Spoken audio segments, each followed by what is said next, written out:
Books have been always my best friends. When I was a teenager, I used to go to my dad's library to read. He built this beautiful public library in my hometown, Isfahan, and soon it will become my favorite hangout. Although it was a closed access library, but I could walk between the bookshelves, pick a book, sit on a comfortable sofa at the corner of a big hall carpeted by white marble and indulge myself in reading books. Most of the books were Islamic or in line with the values that the current regime of Iran promotes. But they were not what I was most interested in. I would read them for hours at the school. I even used some of them to back up my argument in an essay about why we should remove this cancer called Israel from the map. I became top in that assignment at my classroom. It was the same school that we would shout down with Israel, down with America every morning. But what I was most curious and interested in were books that were removed from the library catalog.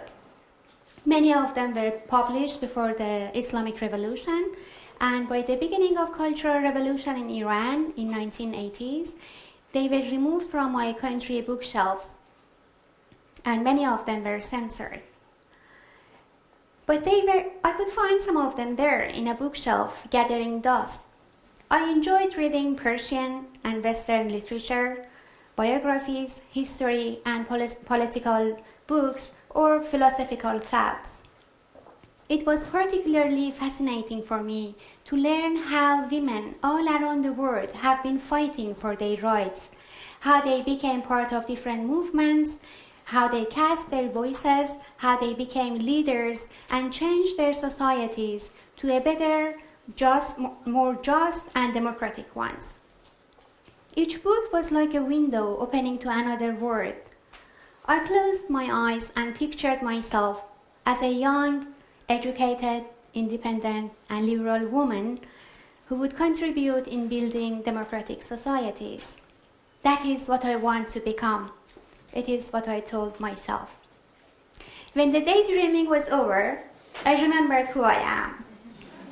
The youngest daughter in a big family, in fact, with the same size as a football team. My dad is one of the Islamic scholars and a prominent Ayatollah in my hometown, a close friend of Ayatollah Khomeini, the founder and late leader of Islamic Revolution and supporter of the current supreme leader of Iran. Since Iran became a theocracy, all the political activities have been guided by the Islamic ideology. My childhood was spent playing with children of other religious and political figures. In our circle, we were expected to show our commitment to religious and political values in our daily behavior. For example, having a very conservative appearance, showing a firm commitment to practice of religious activities and affairs, and rejecting the Western values. My dad, being part of the supporting team of the Islamic Revolution, holds a very conservative ideology himself, in which women do not have the same rights as men. Marriage is a must, and there is no tolerance towards secular and liberal thoughts. But none of these could change my mind about what I want to become. To reach my goal, I sat for exams and won a place at a university. Walking on the cloud, I happily announced my achievement to my family. But my happiness was ruined by my dad's harsh reaction. He told me, "While in my house, my daughters are not allowed to go to university. After marriage, they must ask their husbands." It sounded like the end of the world to me. I was down and desperate, and literally begged for my rights to education. He finally demanded me to sign a statement in which I could go to university if I would agree to abandon my education immediately if a suitor, who was considered a suitable man by my family, would disagree with my schooling. I found signing that letter against my dignity. So to include my will, I modified that statement a bit to making it as if my family and I chose a man. I signed the letter.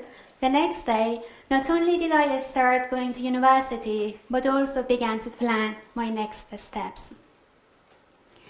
But the struggle didn't stop there. I still had to hide my liberal secular thoughts. I had no right to work or build a career. My interaction with the society was restricted. My interests in art and sport were not appreciated. My questions would remain unanswered, and I would get scolded for my appearance. After constant criticism and even threats, I didn't dare to show what is my true belief and feelings. I started to act the role which was expected of me, to be obedient, religious, and passive. But then I realized that I was living a life which was not mine, and I was acting as a person who was not me. We all love our families, but it can become unbearably frustrating if you have to hide who you are from even your own family. All the fears, stress, and depression started to take a toll on my health. I finally came up with two options.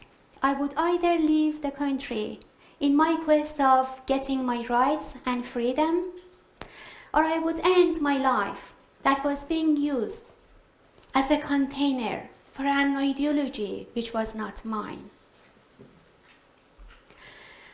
I worked hard and secretly got a student visa, and against my dad's will and approval, I left my beloved Iran.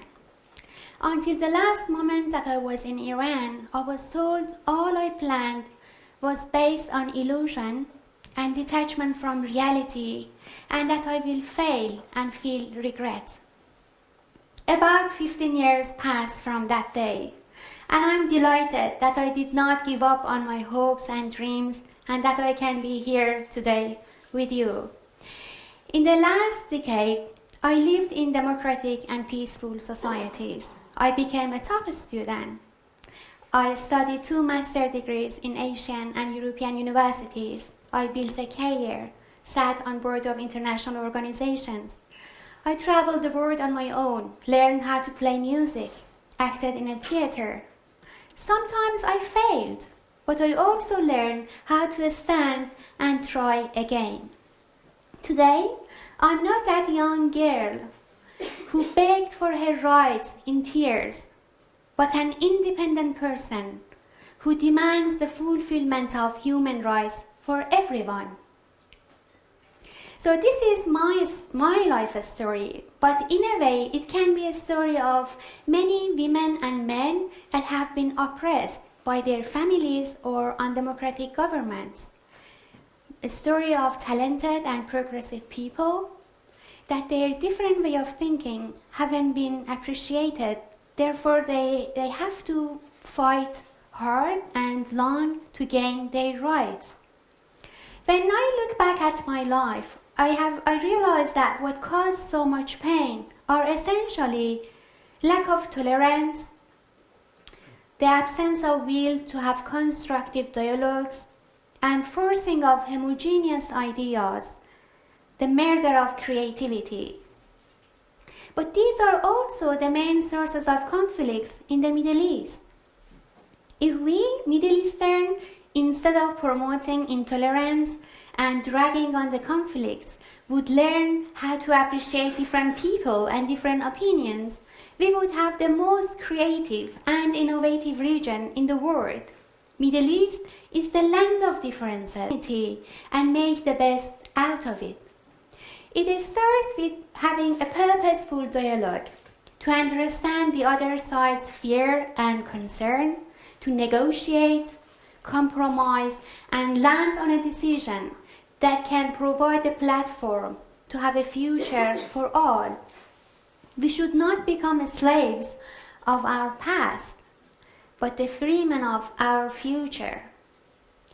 This understanding inspired me to look for ways to connect people in the region, the people that might be considered as each other's enemies. I thought if we could work on cultural activities and business projects, then we will become partners. As Nelson Mandela said, if you want to build peace, work with your enemies and they will become your partners. Therefore, I established the Center for Cultural Diplomacy and Development to engage youth from Iran, Israel, and Arab world in cultural activities and business projects. I believe all the current initiatives focusing on peace talk are very important, and in the center we do have dialogue forums as well. But as far as we leave the word in the room, they will become empty talk. We have to walk the talk. Coming together is just the beginning. Keeping together is the progress, but working together is success. Fortunately, there are other organizations and individuals that share similar vision as us. Recently, I attended a conference called Economic Prosperity for Peace at Harvard University.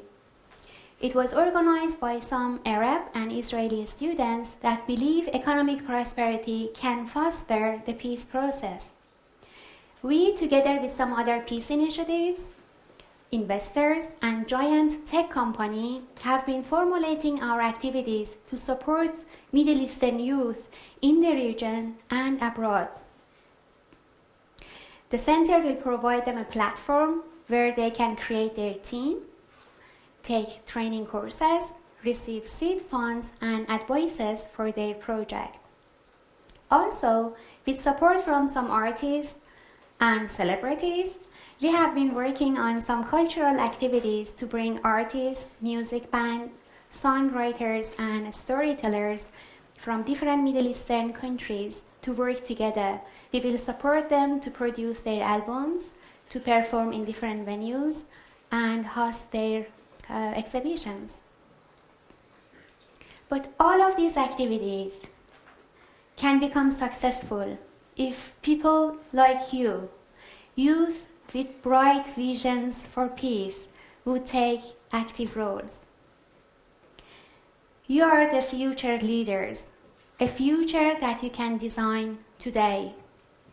There will be challenges on the way, but I believe together we can face any challenges as deep as the ocean and as high as the sky.